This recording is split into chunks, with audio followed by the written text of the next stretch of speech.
दोस्तों, पति और पत्नी का जो रिश्ता होता है पूरी तरह से विश्वास और भरोसे पर टिका होता है। लेकिन जिस दिन से विश्वास और भरोसा दोनों के बीच टूटता है उसी दिन से पूरा परिवार भी तहस महस हो जाता है, जिसकी कोई कल्पना नहीं कर पाता है। आज की घटना में सेम कुछ ऐसे होता है। एक पत्नी होती है, अपने पति के पीठ पीछे ऐसा खेल खेलती जिसकी वजह से उसका पति ही इस दुनिया को छोड़ के चला जाता है।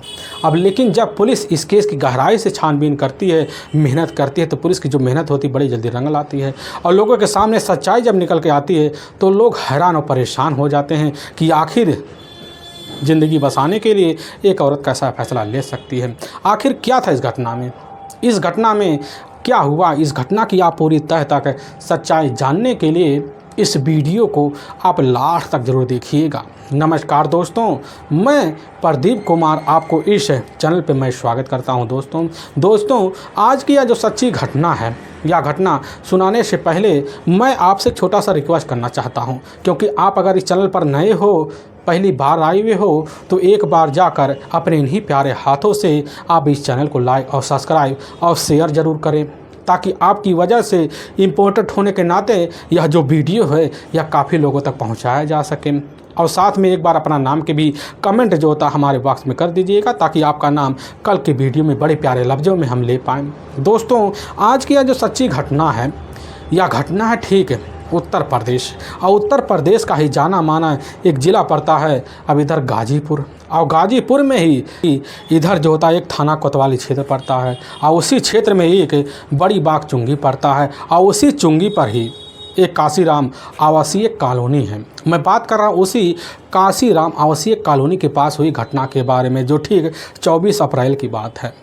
अब इधर जो होता है सुबह सुबह का टाइम होता है, सुबह सुबह के टाइम में ठीक जो होता है उसी के पास एक कृषि विभाग का फार्म हाउस होता है, और ठीक उसी में एक व्यक्ति मौके पर गेहूं की फसल देखने के लिए अब पहुंचता है, क्योंकि गेहूं की जो फसल होती है मौके पर कटाई की अवस्था पे आ चुकी होती है। और वह व्यक्ति जो होता है जैसे ही फार्म हाउस में घुसता है तो सामने कुछ गेहूं जो होते हैं मौके पर गिरे होते हैं। वह व्यक्ति देखकर हैरान और परेशान हो जाता है कि आखिर यहाँ पर ना कोई जानवर घुस सकता है, ना कोई व्यक्ति घुस सकता है, तो यहाँ पर गेहूँ क्यों गिरे हुए हैं, इस तरह तोड़े हुए क्यों दिखाई दे रहे हैं। तो व्यक्ति यही सब मनसा लेकर आगे जब बढ़ता तो देखता तुरंत ही उसके मुंह से अब चीख निकल पड़ती है। इस चीख की जो आवाज़ होती है पूरे फार्म हाउस में गूंज पड़ता है। लोग सुनते हैं, उस व्यक्ति के पास नाम लेकर पहुंचते हैं। वह व्यक्ति मुंह से बोल नहीं पाता है, लेकिन हाथों से इशारा करता है, तो लोग देखते हैं कि सही में जो मेड़ है उसी मेड़ पर जो होता है एक व्यक्ति पूरी तरह से मृत अवस्था में अब पड़ा हुआ है।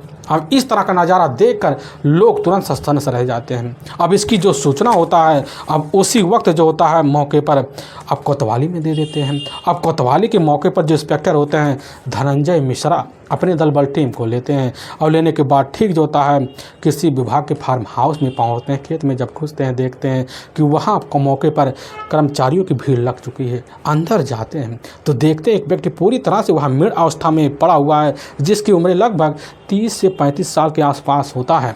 काफ़ी व्यक्त होते हैं, लोग सोच सोच कर परेशान हो जाते हैं कि आखिर यहाँ इस व्यक्ति की मौत कैसे हो गई। पुलिस की टीम जब पहुँचती है तो निरीक्षण करती है तो पता चलता है कि इधर उस व्यक्ति के गले पर कोई काले कलर का निशान होता है। पुलिस को अंदाज़ा हो जाता है कि बस करो गले पर किसी चीज़ का कस के इस व्यक्ति की बेहतर तरीके से मौत कराई गई है। लेकिन हाँ, पुलिस जो होती है उस समय वहाँ पर खड़े जितने व्यक्ति होते हैं उनसे पूछताछ करने के लिए उनके करीब जाती है। लेकिन जैसे पूछताछ करने करीब जाती है उसी वक्त एक महिला पहुँचती है एक हाथ में बच्चा लेकर, और वहीं दहाड़े मारकर अपने पति जावेद खां का नाम लेकर शुरू कर देती है। पुलिस की टीम समझ जाती है कि बस करो यह जो महिला है इस मृत व्यक्ति की अपनी पत्नी है। पुलिस की टीम वहाँ लोगों से द्वारा पूछताछ करती है तो पता चलता इस महिला का नाम होता है ठीक शहजादी, और इसका अपना पति ही सामने पड़ा हुआ है जिसका नाम जावेद खां है। और पुलिस की जो टीम होती है तो तरीके से वहाँ शहजादी को यकीन दिलाती है कि तुम्हारे पति के साथ जल्द से जल्द न्याय किया जाएगा, और शहजादी को यकीन हो जाता है। पुलिस की टीम शहजादी से पूछती है तो शहजादी कहने लग जाती कि साहब हमारे जो पति होते हैं मौके पर बाइक मैकेनिक का काम करते हैं, लेकिन साहब कल शाम को निकले हुए थे लेकिन लौटे नहीं। अब थाना इंस्पेक्टर जब यह बात सुनते हैं धनंजय मिश्रा कहने लग जाते हैं कि इस समय पूरे भारत में लॉकडाउन चल रहा है, आपके पति कैसे काम पे जा सकते हैं। तो इधर शहजादी कह देती कि साहब हमारे पति जो होती है वहाँ जाते थे, लेकिन शटर बंद करके अंदर काम करते थे। पुलिस की टीम जो होती है वहाँ लोगों से पूछताछ करती है। पूछताछ करने के बाद पुलिस की टीम माहौल को वहाँ देखती है कि यहाँ माहौल साधारण तरीके से होने वाला नहीं, तो बॉडी का वहीं पंचनामा भरती है और उठाकर अपने ही नज़दीकी जो सरकारी अस्पताल होता है अब उसी में पोस्टमार्टम के लिए भेजवा देती है।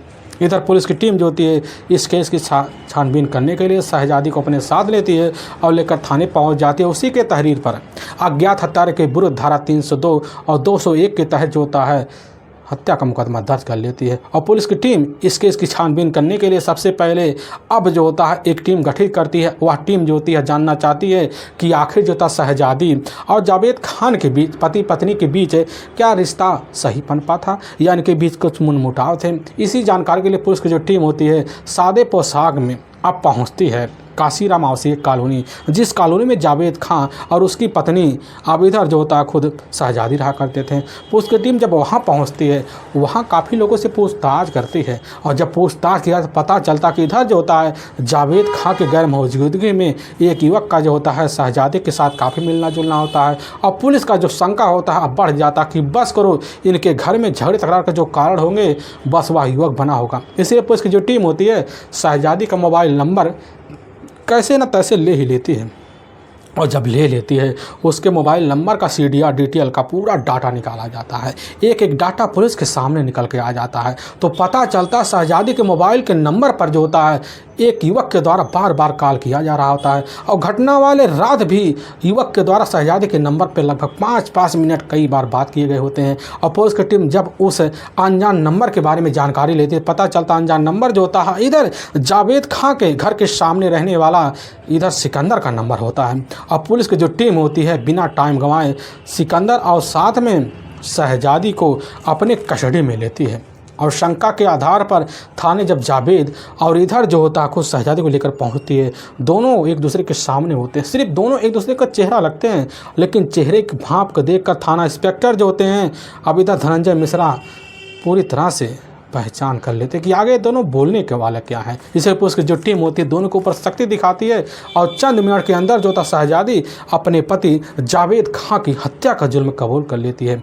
लेकिन जो सच्चाई रखते सुनने के बाद लोगों को अपने कानों पर कतई यकीन नहीं होता है। असल में पश्चिमी बंगाल का एक जाना माना जिला पड़ता है हावड़ा और उसी में ही एक आमता जाना माना थाना क्षेत्र लगता है। उसी थाना क्षेत्र के ही अब रहने वाले होते हैं मोहम्मद सुलेमान और उनके परिवार में उनकी अपनी पत्नी भी होती है नाजमा। लेकिन उनके टोटल 5 बच्चे होते हैं जिसमें 4 बेटे और सिर्फ 1 बेटी होती है, वह भी लाडली उनकी होती है अब शहजादी। लेकिन शहजादी जैसे ही अपनी पढ़ाई पूरी कर लेती है, पूरी करने के बाद अब उसका पढ़ाई में मन नहीं लगता अब जिसकी वजह से अपनी माँ के साथ जो था खुद गृहस्थी में हाथ बटाने लग जाती है। लेकिन इसी बीच जब कभी शहजादी शीशे के सामने खड़ी होती है और अपने को देखती तो उसको कुछ आभास होता है कि हमारे अंदर कितनी खूबसूरती है, हम तो अपनी ज़रूरतें अपने जो शौक़ हैं अब युवकों को फंसा कर पूरा कर सकते हैं। क्योंकि युवकों को मन को शहजादी अपने सहेलियों के द्वारा भांप चुकी होती है। अब इधर जो होता शहजादी अलग रास्ता बनाती है और खुद जो होता है नए युवकों को अपने जाल में अपने मोहल्ले में फंसाती, फिर उनके साथ अपने शौक़ पूरा करती और शौक़ पूरा करने के बदले अपने आप को भी समर्पित करती। अब इस तरह पूरे मोहल्ले में जो होता है शहजादी छा जाती है, लोगों की जुबान पर शहजादी का नाम आना शुरू हो जाता है। और तभी इसी बीच उड़ते उड़ते जो खबर होता है या खबर जाकर मोहम्मद सुलेमान के कान में पहुँचती है। सन्नस रह जाते हैं, अपनी बेटी को अपने पास बुलाते हैं। अब बुलाने के बाद शहजादी को तौर तरीके समझाते हैं, लेकिन दोबारा जो होता है शहजादी मोहल्ले में बिगड़ी हुई दिखाई देती है। क्योंकि हरकतें जो होती पूरी तरह से उम्र के हिसाब से शहजादी की तैयार हो चुकी थी और उसी को पूरा करने के लिए शहजादी लड़कों के साथ दोस्ती करती, फिर अपने शौक़ पूरा करती। लेकिन चाहत इस तरह हावी हो जाता, पूरा मोहल्ला जो होता है शहजादी को बदनामी के तौर पर जाना शुरू कर देता है। और सुलेमान खबर पाते समझ जाते कि इसका हमारे पास है बस एक ही सहारा है, कैसे ना तैसे कर कर अपनी बेटी शहजादी की शादी कर दिया जाए। अब यही सब सोचकर शहजादी की शादी के लिए जो था मौके पर अब मोहम्मद सुलेमान एक शौहर की तलाशी करते हैं, काफ़ी मेहनत करते हैं। तभी उनके कुछ अपने रिश्तेदार होते हैं, अब उन्हीं के द्वारा पता चल जाता है कि ठीक जो होता है हमारे ही थाने के एक जोका गांव पड़ता है, उसी गांव का रहने वाला अब शाहजहां का अपना बेटा जावेद खान है, जो मौके पर एक जो होता है इधर जाकर बाइक रिपेयरिंग का काम करने का बहुत ही अच्छा कारीगर है और उसके पास ठीक ठाक पैसे आ जाते हैं। और इधर जैसी खबर पाते हैं मोहम्मद सुलेमान अपनी बेटी अब शहजादी की जो शादी होता है आनन फान में जाकर मोहम्मद जावेद से कर देते हैं। और मोहम्मद जावेद शहजादी जैसी खूबसूरत पत्नी पाकर उसके खुशियों का कोई ठिकाना नहीं रहता। लेकिन शहजादी जो गाँव में अब इधर उधर भटकती थी वह अपने पति के साथ पाकर इतनी खुश रहा करती थी, उस खुशियों का कोई ठिकाना नहीं रह पाता, क्योंकि जावेद हट्टा कट्टा भी होता है और खुशी के हिसाब से अब इधर जो होता खुद मौके पर जाकर शहजादी को खुशी मिल जाया करती थी। और शहजादी अपने पति के साथ सारे शौक़ को अपने ही घर में तौर तरीके से पूरा करने में कसर नहीं बीतते जो होता है अब इधर जावेद खां जो होता है अपनी पत्नी की अब मौके पर शौक़ देखकर इतना परेशान हो जाता है कि उसी शौक़ को पूरा करने के लिए सोचता है कि अब जो होता है दूसरे शहर चला जाए। तभी उसका अपना एक दोस्त होता है जो मौके पर उत्तर प्रदेश का जाना माना ज़िला है अब गाजीपुर वहीं रहा करता था। उसी के सहारे अब वहाँ जब पहुँचता तो उसको बड़ी जल्दी जो होता है उसी के सहारे जाकर काशीराम आवासीय कॉलोनी में एक कॉलोनी मिल जाती है। और मिलने की वजह से बड़ी जल्दी अपनी पत्नी को ले जाता है और ले जाने के बाद शहजादी के साथ तौर तरीके से उसी कॉलोनी में अब रहना शुरू कर देता है। अब रहते रहते ज़िंदगी जो होता है तौर तरीके से गुजारने के लिए मौके पर जाकर अब जो होता है मैकेनिक का काम वहाँ एक दुकान पे करने लग जाता है। अब उसके पास आमदनी बढ़ती है तो इधर जो होता है शहजादी के जो खर्चे होते हैं बड़ी जल्दी पूरे हो जाते हैं। लेकिन शहजादी अपने पति के साथ रहने में कोई भी खुशियों में कमी नहीं छोड़ती। हर शौक़ को पूरा करने के लिए हर रात जो होता है अपनी पति को तार दिया करती थी। अब यह सिलसिला जो होता है बराबर चलते चलते जब कई सालों का वक्त बीतता है तो शहजादी जो होती टोटल 3 बच्चों की मां बन जाती है, जिसमें 2 बेटियां और 1 बेटा होता है। घटना के वक्त बड़े बेटे का नाम नरगिस होता है जिसका उम्र लगभग 10 वर्ष के साथ होता है और इधर परवीन दूसरे बेटे का नाम है जिसकी उम्र लगभग 8 साल के आसपास होता है। और सबसे छोटी एक बेटी होती है इब्राहिम जिसकी उम्र लगभग अब 3 साल के आसपास होता है। अब इधर जो होता है अपने घर में तौर तरीके से तीनों बच्चों के साथ जो होता है शहजादी तो रहने लग जाती है। लेकिन अब जो होता है समय के हिसाब से जावेद खान का जो शरीर होता है उम्र के हिसाब से ढलना शुरू हो जाता है। और जब रात का टाइम होता है जावेद खान का जो होता है मौके पर शहजादी को वह समय नहीं दे पाता जो शादी के कुछ माह तक मिले हुए थे। लेकिन इधर इसी बात को लेकर शहजादी और जावेद खान के बीच झगड़े तकरार हो जाते हैं। इतने झगड़े तकरार होते हैं कि हर दम खफा रहती है और घर में किकड़कांड पनप जाता है। लेकिन इसी बीच जो होता है जावेद खान के ही घर के सामने रहने वाला होता है अब सिकंदर के परिवार में उसके अपने पिता होते हैं करीम।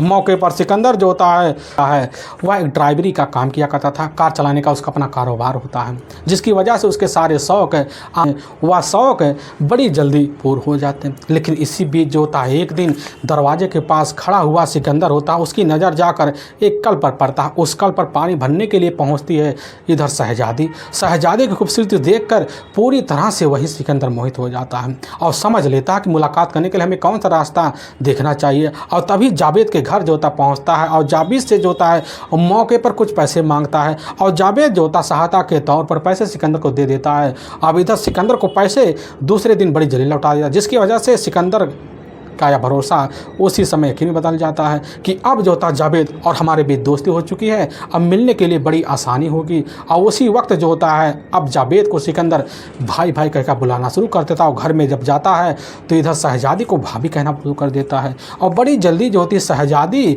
अब इधर जावेद को छोड़कर मन अपना जो होता है लगाने की कोशिश करना जो होता है खुद सिकंदर के ऊपर शुरू कर देती है, क्योंकि सिकंदर जो होता है जावेद से देखने में हट्टा कट्टा होता है, भले उम्र में लगभग 5 से 6 साल छोटा ही हो। लेकिन इधर शहजादी अपने मन की मुराद पूरी करने के लिए अब सिकंदर के ऊपर नज़र मार पड़ती है। और भाभी देवर का जब रिश्ता बनता है घर में थोड़ी बहुत हंसी ठिठोले अब शुरू हो जाते हैं। और तभी एक दिन जैसे ही अब इधर शीतल का महीना होता है तो शाम का टाइम होता है, उसी वक्त शहजादी चारपाई पर बैठकर अब कुछ मटरें छिल रही होती है। अब उसी वक्त सिकंदर पहुंचता है और मटर उठाकर मुंह में डाल लेता है, कहने लग जाता कि भाभी जी आपके हाथ का अगर मटर खा लें तो हमारी ज़िंदगी संवर जाएगी। अब यह बात शहजादी जब सुनती समझ जाती, कहने लग जाती है कि आज इस मटर से हम तहरी बनाएंगे और तुम्हें भी खाना पड़ेगा। यह बात सिकंदर सुनता उसकी खुशियों का कोई ठिकाना नहीं रहता, क्योंकि उस समय शहजादी की तारीफ इतनी कर देता है कि जिसकी वजह से शहजादी समझ जाती कि आखिर जो होता सिकंदर के मन में अब चल क्या रहा है।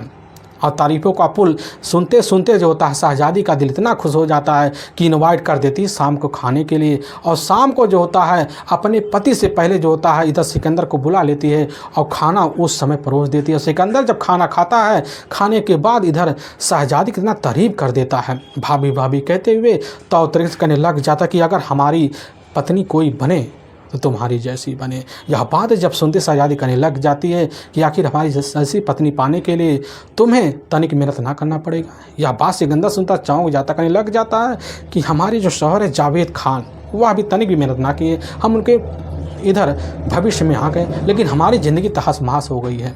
यह बात जब सुनता है सिकंदर समझ जाता कि अब हो जाता है मौका अच्छा है और फ़ायदा उठाने के बाद जो होता अब रोज़ का इधर मुलाकात करने का सिलसिला ढूंढना शुरू कर देता है। जब कभी भी जावेद खान घर से नादार तरफ फ़ायदा उठाकर सिकंदर पहुंचता और इधर जाकर शहजादी से मुलाकात करता और शहजादी के मन को भांपने के लिए तौर तरीके वाली बात करता और शहजादी जब मन को भांपने के लिए बात सुनती करने लग जाती कि तुम जल्दी से शादी कर लो। लेकिन यह बात सिकंदर सुनना करने लग जाता कि हम जो होता है शादी कतई तुम्हारी जैसी खूबसूरत लड़की के अलावा नहीं करेंगे। लेकिन शहजादी कहती थी हम तो 3 बच्चों की माँ हैं, हमारा बड़ा बेटा लगभग 9 साल का हो चुका है, आखिर तुम्हारी शादी कैसे हो सकती है। यह बात जब सुनने के बाद जो होता है सिकंदर कह देता है कि उम्र नहीं देखा जाता, हम दोनों प्यार देखा जाता है। लेकिन इधर जो होता है सिकंदर वहीं पर भरोसा दिलाते करने लग जाता कि अगर तुम्हारे दिल की शहजादी बन जाओगी तो हम तुम्हें अपने घर का रानी बना के रखेंगे, समझ लो। लेकिन इधर जो होती है शहजादी के सामने जब कभी भी सिकंदर पड़ता तो यही बात दोहराता। अब इधर शहजादी समझ जाती है कि हमारे पति से अच्छा जो सिकंदर का है, तो वह सोच लेती है कि काश सिकंदर हमारा होता है। लेकिन उसकी जो पहले बचपन वाली जो चाहत होता, मोहल्ले वाली जो चाहत होता है, वह सिकंदर के लिए दोबारा जाग जाता है। और सिकंदर एक दिन जब पहुँचता है शादी की बात जो था सिकंदर अब जाकर खुद करने शुरू कर देता है। लेकिन इधर शहजादी कह देती कि आप बिना शादी के तुम्हारी मुराद पूरा नहीं हो सकते, एक बार कर लो फिर हमारा रास्ता छोड़ देना और शादी की बात मत करना, हम शादी नहीं करेंगे और फिर दोबारा हमारे रास्ते में मत आना। लेकिन यह बात जब सिकंदर सुनता है कि मौका एक बार मिलेगा तो काश इस मौके का फ़ायदा उठाया जाए। और इधर शहजादी इशारा मारती है और फिर जो होता है कमरे का दरवाज़ा बंद कर ले घुस जाती है। लेकिन सिकंदर जो होता है शहजादी के सामने ऐसा पेश आता है कि शहजादी अपने पति के सारे निश्चित रास्ते को भूल पड़ती है और एक बार क्या वह बार बार के लिए जो होता है सिकंदर के लिए हर रात के लिए पागल सा हो जाती है। अब जो होता है जैसे ही मौका मिलता सिकंदर को खुद शहजादी फ़ोन करती और अपनी चाहत पूरी कर लेती है और सिकंदर से बिन शादी के अपनी ज़रूरतें पूरी करने के लिए हर रात उसका अपना हो जाता है। लेकिन समय जब बीतने लग जाता है तो शहजादी को भी यकीन हो जाता है कि अब हमें जो होता कैसे न तैसे कर निगाह अब जाकर सिकंदर से कर लेना चाहिए। यही सब सोच साझ कर अब सिकंदर के सामने शादी का प्रस्ताव रखती। सिकंदर की खुशियों का कोई ठिकाना नहीं रहता, लेकिन सिकंदर के सामने यही शर्त होता है कि आखिर अपने बच्चों को छोड़कर अपने पति को छोड़कर हम कैसे तुम्हारे साथ चलें। यही सब सोच साझ कर दोनों परेशान रहा करते थे। लेकिन इसी बीच इनके प्रेम संबंध की जानकारी पूरे मोहल्ले में हो जाती। मोहल्ले में तरह तरह के चर्चे होते हैं और जावेद खान जब खबर पाता, खबर लेने के लिए अपनी पत्नी के पास पहुंचता है, लेकिन भरोसा दिलाते हुए कहने लग जाती है कि हम दोनों के रिश्तों को बदनाम करने के लिए पड़ोसी हमारे खिलाफ हो रहे हैं, तुम उनके बातों में मत आओ। लेकिन जावेद खान जो अपनी पत्नी की बात पर तनिक विश्वास नहीं करता, जिसकी वजह शंका अपने मन में लेता और आए दिन जो होता शराब के नशे में लौटता और इधर मौका पाता जो होता खुद लेकर नाम सिकंदर का अपनी पत्नी शहजादी का पिटाई करता। अब इस पिटाई के सिलसिले से मौके पर जो होता है शहजादी इतना परेशान हो जाती है, अब जाती सिकंदर के पास कहने लग जाती कि हमें जो होता अपने पति का जीवन नहीं देखना है और ना अपने बच्चों के साथ रहना, हमें तुम्हारे साथ निकाह कर अपनी ज़िंदगी बिताना है। अब इसके लिए तुम्हें कोई ना कोई ठोस कदम उठाना पड़ेगा। और यह बात सुनकर सिकंदर समझ जाता और सिकंदर जो होता है और बड़ी जल्दी जो होता है इधर शहजादी की बातों में आ जाता है, क्योंकि पूरी तरह सिकंदर भी शहजादी के प्यार में पागल होता है। और शहजादी और सिकंदर दोनों मिलकर हमेशा हमेशा के लिए जावेद खां को रास्ते से ठिकाने लगाने के लिए और फैसला ले लेते हैं। और इसी बीच सिकंदर का एक अपना करीबी दोस्त होता है, अब जिसका नाम होता है इधर रहीस गोरख जो होता है मौके पर इधर जावेद खां का एक पैतृक दुश्मन भी होता है, क्योंकि इधर रहीस गोरख जो होता है काफ़ी साल पहले जावेद खान से एक सेकंड हैंड की बाइक खरीदा हुआ था। लेकिन पुलिस की जो टीम होती है अब इधर रहीस गोरख के पास उस बाइक की पास पहुंच जाती है, जिसकी वजह से चोरी के अपराध में रईस को जेल जाना पड़ जाता है और इसका सारा दोष होता है जावेद को मान लेता है, जिसकी वजह से जावेद के ऊपर इतना खस खाए बैठा हुआ था कि सोचता मौका कब मिले, लेकिन वह मौका जो होता है जाकर इधर सिकंदर की वजह से मिल जाता है। अब इधर रईस गोरख और साथ में सिकंदर दोनों मिलकर अब इधर जो होता है शहजादी के साथ फैसला लेते हैं और मौके की तलाशी करते हैं। लेकिन जैसे ही अब 23 अप्रैल साल 2015 का ही अब वही शाम का टाइम होता है, तो उसी वक्त दुकान से काम कर कर मौके पर जावेद खान लौट रहा होता है। तो रास्ते में जो होता है इधर रईस गोरख और साथ में सिकंदर दोनों मिल जाते हैं। अपने हाथ में काफ़ी सारे शराब की बोतल लिए होते हैं और जैसे ही जावेद खान को देखते हैं बोतल दिखा दी, जावेद खान के मुंह से लार टपकना शुरू हो जाता है। जावेद खान समझ जाता है और इशारा मारता है। इशारा मारने के बाद जो होता है दोनों मिलकर वही बात करते हैं। इशारों में जो होता है ठीक काशीराम जो आवासीय कॉलोनी पड़ता है, ठीक उसी के ही बगल इधर जो कृषि विभाग है फार्म हाउस, उसी के लेकर गेहूँ के खेत में घुस जाते हैं और शांत माहौल देखते हैं, क्योंकि वहाँ किसी का आना जाना नहीं होता है। और दोनों मिलकर जो होता है अब पैक बनाते, लेकिन सबसे ज़्यादा पैक होता है चंद मिनट के अंदर जावेद खान को लगवा देते हैं। जब मौका देखते हैं पूरी तरह से जावेद खान नशे में बेशुद्ध है, तो उसी वक्त जो होता फ़ायदा उठाते हुए गला दबाकर बेरहम तरीके से जावेद खान का हत्या कर देते हैं। फिर मोबाइल को अपने कब्जे में लेते हैं और लेने के बाद जो होता है वहाँ से कुछ दूर जाते हैं। फिर एक नाला होता है, उसी नाले के पास जो होता है मोबाइल के थ्रू और साथ में एक तौली के थ्रू जो होता है वहाँ बैठ जाते हैं। बैठने के बाद दोनों बातें करते हैं और फ़ोन लगाकर इसकी जो जानकारी होता है सिकंदर अब अपनी प्रेमिका शहजादी के चेहरे मुस्कुराहट आ जाती है। वह समझ जाते कि हमारी जो शौक़ है, हमारी जो चाहत है, अब जो होता है जावेद खान के ना रहने के बाद तौर तरीके से पूरे होंगे, लेकिन उल्टा ही पड़ जाता है, क्योंकि पुलिस का कंडे बड़ी जल्दी होता है सिकंदर और इधर दूसरी तरफ शहजादी पर पहुंच जाता है। पुलिस की जो टीम होती है अब थाने में जब पूछताछ करती बड़े जल्दी टूट जाते हैं। लेकिन वाकई में दोस्तों जो सच्चाई रखते सुनने का पुलिस की जो टीम होती है उसी वक्त सिकंदर के दोस्त को भी कष्ट में लेती है और लेने के बाद तीनों को ले जाती है, वहाँ के कोर्ट में डाल देती है और कोर्ट में तीनों के ऊपर काफ़ी गंभीर धारा में मुकदमा दर्ज करके ले जाकर हमेशा के लिए जेल सलाखों के पीछे डाल देते हैं। दोस्तों हमें इस घटना का सुनाने का जो उद्देश्य है किसी के दिल को ठेस पहुंचाना नहीं है, बल्कि आपको यह बताना है कि आप जहां भी रहें आप सावधान और सतर्क जरूर रहें। दोस्तों हमारे कुछ ऐसे व्यूअर हैं जो हमारे वीडियो को लगातार वॉच करते हैं, जिसमें दीपक कुमार ठाकुर और राम अनुज वर्मा और साथ में संसेन जो मध्य प्रदेश उज्जैन के रहने वाले हैं तीनों, और इधर जो होता है चंदन सिंह उत्तर प्रदेश आजमगढ़ के और दीपक वर्मा उत्तर प्रदेश अम्बेडकर नगर के। इन सभी व्यूअर का हम तहे दिल से शुक्रगुजार रहेंगे और फिर मिलेंगे एक नए वीडियो के साथ। तब तक के लिए जय हिंद और जय भारत।